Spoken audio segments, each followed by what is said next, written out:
the biggest problem that people have is kind of trying to evaluate the true cost of an agent, right? So if you look at the cost of an agent in terms of money and time, right? So the cost would be how much it costs to run in terms of token and compute and etc. And then how much it costs in time in terms of rework.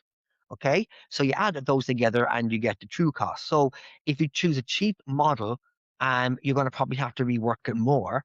And then if you choose an expensive model and rework it less, so the true cost is kind of important. So because of that, we built a section in our product that we call the AI Assurance. And the philosophy is that you should treat your agents the same way that you treat software, right? So you should spec, test, and evaluate it the same way that you would a feature, okay? So to make sure that it's still meeting your business outcomes.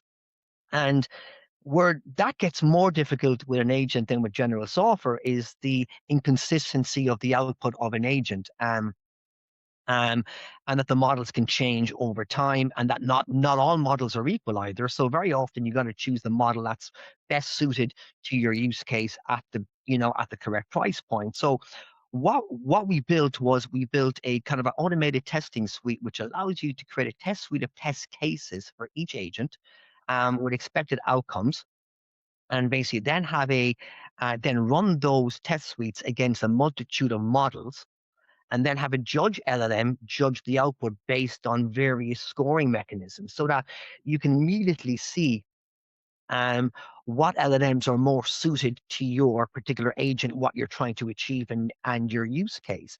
Now, what's very important about that is that not just to do it once to help you choose the model, you should really be scheduling that to be happening on a weekly basis, or so on and so forth, so you can see, has the model drifted? So we put in a drift threshold so that you can schedule the test suite to run, and if the model is drifted, in other words, the scoring of your agent has become less than it was last week, it will alert you to go back in and look, do I need to reprompt it? Do I need to change the model? Do I need to re-architect the agent in some way? And what you find is that does happen over time, that like your agents are working great for a couple of weeks, a couple of months, and then suddenly it starts to degrade. And that generally happens when the model makers are about to release a new model. The previous ones, um they just become less efficient. So actually, Rory, if you click on one of the completed ones there, so I could just give a quick overview. I mean, we're happy to take calls and show anybody this kind of like in real time, because we're flying through it. But this is the result of a test suite which has done two tests. It's written a LinkedIn post and it's written a blog. And you can see the scoring on the top. It's tested against three models. And if you click that, Roy, that would be great. And we set up the scoring there, which is correctness, so on down, like relevance, safety, so on. And it gives a brief description on why it gave that score for each of those runs. And it will get the average of those scores, and it will compare the average of those scores to the other models. Now you can set up all of that scoring yourself with your own prompts. So you can set up the test suite to suit your agent the most, and then you can really get a better view at what model suits your use case and what you're trying to do.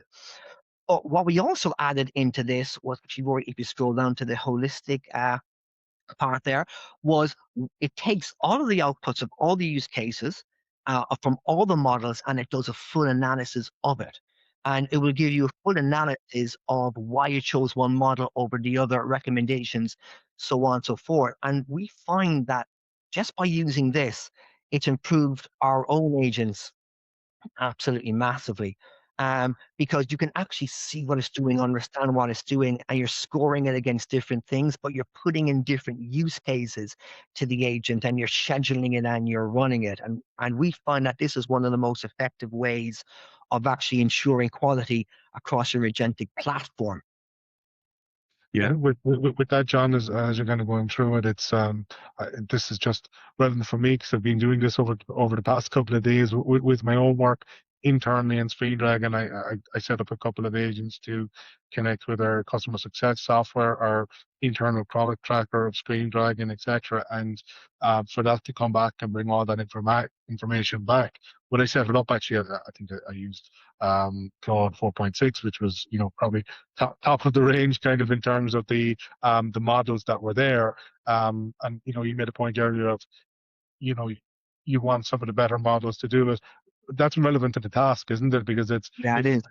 there's certain tasks that are very simple tasks that there's no point in having a really top end model. You wouldn't, I often use the example, you wouldn't have your creative director, doing an adaptation for you. Likewise, you get a junior designer to do that for you. So you've got to match your model to the task that you're asking. And for me, actually the outputs of the models that will be seen as cheaper, or certainly are cheaper in terms of token usage, the output was the difference in output was minimal.